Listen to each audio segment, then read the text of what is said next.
Hello everyone, मैं पूजा सुधीर आपका अपने यूट्यूब चैनल शिक्षा मंत्र लाइव पर बहुत बहुत स्वागत करती हूँ। गाइस, हम लोगों ने पिछली वीडियो में जो लाइव सेशन हुआ था उसमें विकास और वृद्धि के बारे में पढ़ा था। विकास के प्रकार हम लोगों ने पढ़े थे, विकास की अवस्थाएं हम लोगों ने पढ़ी थी।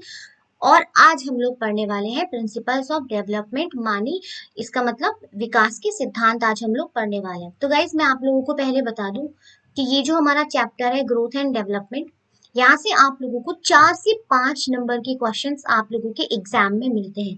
एंड आपको पता है ना कि 4 से 5 नंबर हम लोगों के लिए कितने कितने कितने इंपॉर्टेंट होते हैं। तो गाइज, आप लोगों को बेसिकली करना क्या है, अब मैं आपको ऐसे ही चैप्टर्स की वीडियोस बना करके रिकॉर्डेड करके दिया करूंगी। आप इसको अच्छे से पढ़ेंगे, अच्छे से इसे देख करके नोट डाउन बनाएंगे, नोट्स अपने बनाएंगे, ठीक है। और द वेरी नेक्स्ट डे हम लोग इससे रिलेटेड जितने भी आपके एग्जाम्स में, चाहे UP TET, MP TET, REET या फिर एच टेट, किससे भी एग्जाम में जो भी क्वेश्चन पूछा गया है उससे रिलेटेड हम लोग क्वेश्चन एंड आंसर्स किया करेंगे। इससे क्या होगा, हमारा चैप्टर की थ्योरी भी कंप्लीट हो जाएगी और हम लोग उससे रिलेटेड एमसीक्यूज भी कर लिया करेंगे। तो चलिए आज हम लोग अपना चैप्टर स्टार्ट करते हैं, प्रिंसिपल ऑफ डेवलपमेंट। आज ये हमारा चैप्टर कंप्लीट हो जाएगा और कल हम लोग इससे रिलेटेड एमसीक्यूज करेंगे। बाल विकास के सिद्धांत में हमारा पहला सिद्धांत होता है निरंतरता का सिद्धांत। ठीक है, निरंतरता का सिद्धांत क्या कहता है कि इस सिद्धांत के अनुसार विकास एक ना रुकने वाली प्रक्रिया है। मतलब विकास जो होता है माँ के गर्भ से स्टार्ट होता है, ठीक है, गर्भावस्था से स्टार्ट होता है और कब तक चलता रहता है, जब तक आप मृत्यु को प्राप्त नहीं हो जाते। तो किसी ना किसी रूप में ये चलता ही रहता है, चाहे आपका मानसिक विकास हो रहा है, चाहे आपका सामाजिक विकास हो रहा है। लाइक ये सारी चीजें आपकी गर्भावस्था से लेकर के शुरू होती हैं और जब तक आप मृत्यु को प्राप्त नहीं हो जाते तब तक ये चलती रहती है। सिर्फ जितना मैंने यहाँ पर मार्क किया है ना, आपको इतने का ही नोट बुक में नोट करना है, ठीक है। यहाँ पर मैंने मार्क कर दिया है। नेक्स्ट जो हमारा सिद्धांत होता है वो होता है व्यक्तिक भिन्नता का सिद्धांत। इस सिद्धांत के अनुसार बालकों का विकास और वृद्धि उनकी व्यक्तिकता के अनुरूप होती है। आपको पता है कि हर बच्चे में इंडिविजुअल डिफरेंसेस पाई जाती है, चाहे उसके रंग के आकार में, चाहे उसके रूप में, है ना, चाहे उसकी रुचियों में। तो ये जो भी हमारे अंतर होते हैं ना, उसका कारण होता है व्यक्तिक भिन्नता का सिद्धांत, ठीक है। वे अपने स्वाभाविक गति से ही वृद्धि और विकास के विभिन्न क्षेत्रों में आगे बढ़ते हैं और इसी कारण उनमें पर्याप्त विभिन्नताएं देखने को मिलती हैं। आई होप आप लोग समझ गए होंगे कि व्यक्तिक भिन्नता का सिद्धांत क्या होता है। रंग में, रूप में, आकार में, उसकी वृद्धि की दर में जो भी परिवर्तन होते हैं, जो भी अलग अलग आपको भिन्नताएं नजर आती हैं, वही हमारा व्यक्तिक भिन्नता का सिद्धांत कहलाता है, ठीक है। नेक्स्ट पर हम लोग चलते हैं। नेक्स्ट हमारा आता है विकास क्रम की एक रूपता का सिद्धांत। अब ये सिद्धांत हमारा क्या कहता है, ये सिद्धांत बताता है कि विकास की गति एक जैसी न होने तथा पर्याप्त व्यक्तिक अंतर पाए जाने पर भी विकास का क्रम में कुछ एक रूपता के दर्शन होते हैं। मतलब ये है कि आपको चाहे भले ही इंसानों में इंडिविजुअल डिफरेंसेस पाए जाते हैं, लेकिन अब एक बात देखिए, जो शैशवावस्था होती है, चाहे वो हमारे इंडिया के बच्चों की शैशवावस्था हो, चाहे वो अमेरिका के बच्चों की शैशवावस्था हो, भाई जो डेवलपमेंट शैशवावस्था में इंडिया के बच्चों में होगा वही डेवलपमेंट आपका अमेरिका के बच्चों में भी होगा।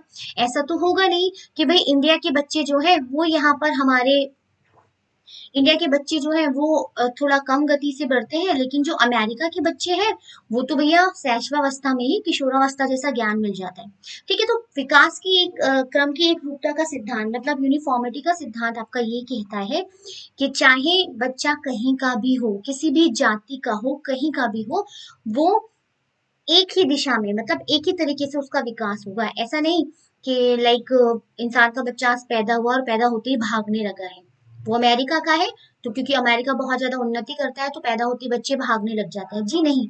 जैसा शैशवावस्था में बच्चे का विकास होता है वैसा हर जगह होगा। उदाहरण के लिए देख लीजिए, मनुष्य जाति के सभी बालकों की वृद्धि सिर की ओर से प्रारंभ होती है, ठीक है। तो ऐसा नहीं होगा, अमेरिका में पैरों से शुरू होगी। तो ये था हमारा विकास क्रम की एक रूपता का सिद्धांत। आई होप आप लोगों को ये भी समझ में आया होगा। नेक्स्ट है हमारा वृद्धि एवं विकास की गति। एक गति की दर एक सी नहीं रहती है। अब आप लोगों से क्वेश्चन ये पूछा जाता है एग्जाम में इस वाले सिद्धांत से कि बताइए व्यक्तियों में जो व्यक्तिक भिन्नता पाई जाती है, ठीक है, व्यक्ति में जो व्यक्तिक भिन्नता पाई जाती है इसका मुख्य कारण क्या होता है। व्यक्तिक भिन्नता का मुख्य कारण क्या होता है? तो व्यक्तिक भिन्नता का मुख्य कारण होता है क्या? विकास की दर। देखिए, इंडिविजुअल डिफरेंसेस होती है। दो प्रकार के बच्चे होते हैं, एक है राम और एक है श्याम। राम जो है बहुत जल्दी चीजों को समझ लेता है, वही श्याम को उसी चीज को समझने में कम से कम 4 से 5 घंटे लगते हैं। ये 10 मिनट में समझ लेता है, इसको 5 घंटे लगते हैं। तो दोनों में ये जो इंडिविजुअल डिफरेंसेस आ रहे हैं ना, ये विकास की दर के कारण हो रहा है।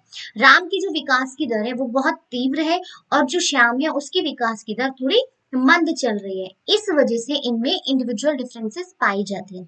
तो विकास की प्रक्रिया जीवन पर्यंत चलती तो है, किंतु इस प्रक्रिया में विकास की गति हमेशा एक जैसी नहीं होती। जैसे देखिए, दूसरा यहाँ पर जो बताया गया है वो भी देख लीजिए। जैसे जब हमारी शैशवावस्था आती है, तो शैशवावस्था के शुरू के वर्षों में यह गति तीव्र होती है। ये हमारा है शैशवावस्था, ये हमारा है बाल्यावस्था, और ये हमारा है किशोरावस्था। शैशवावस्था में जो बालक की विकास की गति होती है बहुत तीव्र होती है। बाल्यावस्था में वही गति थोड़ी मंद पड़ जाती है, मतलब थोड़ी स्लो हो जाती है। फिर जब बालक फिर से किशोरावस्था में आता है, तो वही उसकी विकास की गति तीव्र हो जाती है। इसका मतलब जो विकास की दर है वो कभी एक जैसी नहीं होती, उसमें बदलाव होता रहता है। और इंडिविजुअल डिफरेंसेस होने के कारण हर व्यक्ति की विकास की गति अलग अलग पाई जाती है। समझ में आई बात? आई होप आपको समझ में आया होगा। अगर नहीं समझ में आया तो जब हम लोग इसके एमसीक्यूज करेंगे, तो मैं आपको एमसीक्यूज के एक एक जो भी हमारे चारों ऑप्शंस होंगे ना, उनको बहुत अच्छे से डिफाइन कर दूंगी, ठीक है? तो परेशान ना होइएगा। नेक्स्ट हमारा सिद्धांत कहता है विकास सामान्य से विशेष की ओर चलता है। यहाँ से क्वेश्चन इतनी बार आ चुका है, पूछेगा बताइए कौन सा विकास के बारे में सत्य है।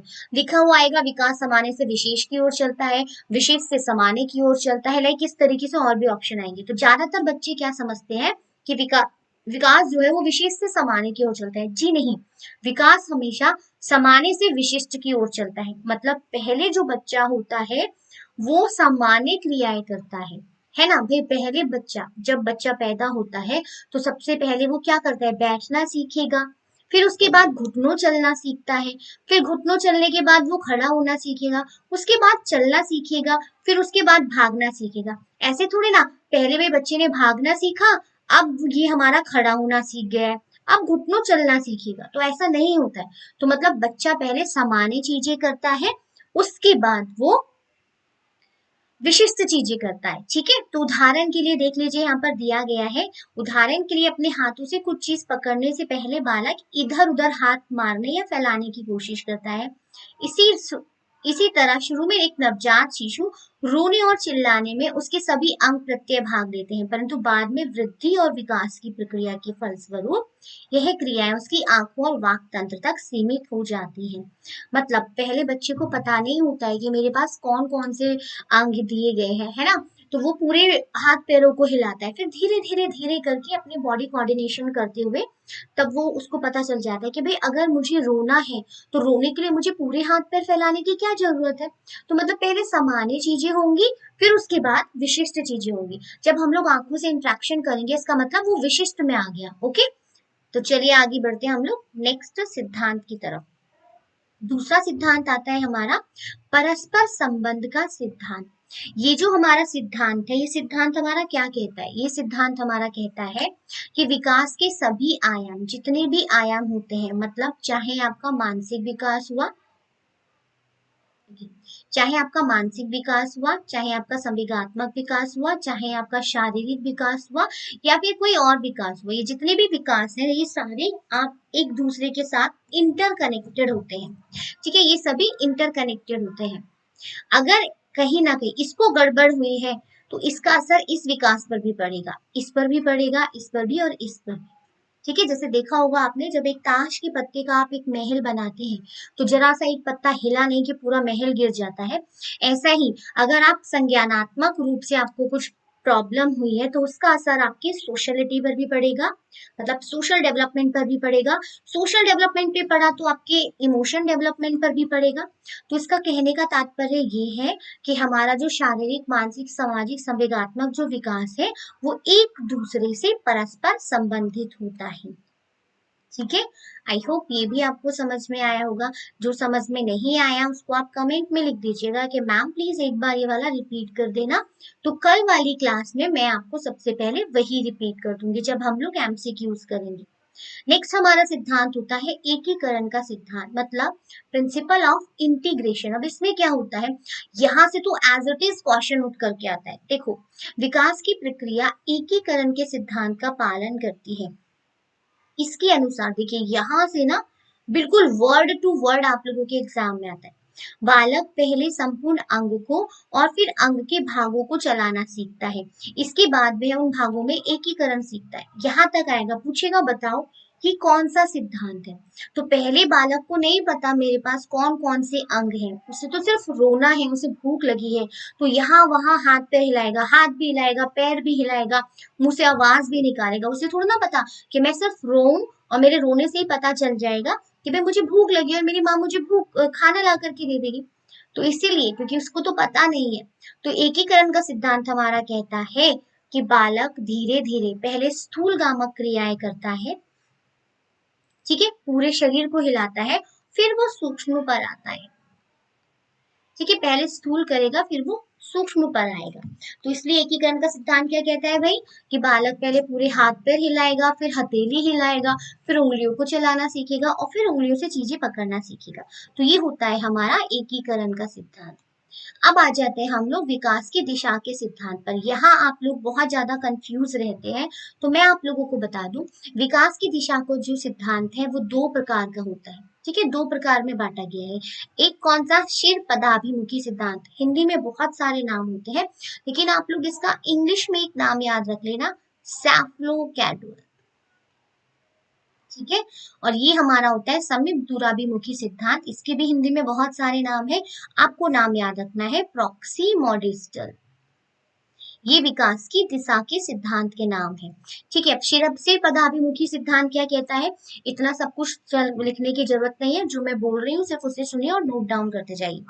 विकास शीर पदाभिमुखी सिद्धांत कहता है कि बच्चा जो है, बच्चे का विकास जो है वो सिर से पैर की ओर होता है। कहाँ से कहाँ तक, सिर से पैर की ओर। पहले बच्चा अपना सिर डेवलप करता है, उसका सिर डेवलप होगा, उसके बाद विकास पैरों की तरफ जाता है। जैसे आपने देखा होगा, आप किसी छोटे बच्चे को जब आप लोग खिलाते हो, है ना, छोटा कोई एक डेढ़ महीने का बच्चा होता है, आप उसे लेकर के आते हो, तो आपको पूरा प्रॉपर उसके सर पर हाथ रखना पड़ता है। क्यों, क्योंकि उसका सर अभी तक डेवलप नहीं हुआ है, वो अपने सर को संभालना ही नहीं सीखा है। ठीक है, तो सबसे पहले बच्चा अपनी गर्दन को संभालना सीखता है, ताकि उसकी गर्दन इधर उधर ना लटके। ठीक है, गर्दन को संभालना सीखता है, उसके बाद विकास बाकी पैरों की तरफ जाता है, फिर बाकी अपने शरीर के अंगों में नियंत्रण करता है। ठीक है, अब हमारा समीप दूराभिमुखी का सिद्धांत क्या कहता है, समीप दूराभिमुखी का सिद्धांत कहता है कि पहले हमारे हृदय, या तो रीढ़ की हड्डी बोलेंगे या फिर हम कहेंगे कि पहले हमारे हृदय के आसपास के एरियाज विकसित होते हैं, उसके बाद विकास हमारा बाहर की ओर जाता है। ठीक है, पहले हृदय के आसपास यानी रीढ़ की हड्डी आपकी विकसित होगी, उसके बाद विकास आपके हाथों की तरफ आगे बढ़ेगा। आई होप आपको ये दोनों भी समझ में आए होंगे। नाम इंग्लिश में याद रखिएगा, आपको कोई प्रॉब्लम नहीं होने वाली है। सैफ्लोकॉर्डल बोले तो समझ जाना सिर से पैर, और अगर बोले प्रॉक्सिमोडिस्टल तो मध्य से बाहर या फिर समीप दूराभिमुखी, ये जो भी है।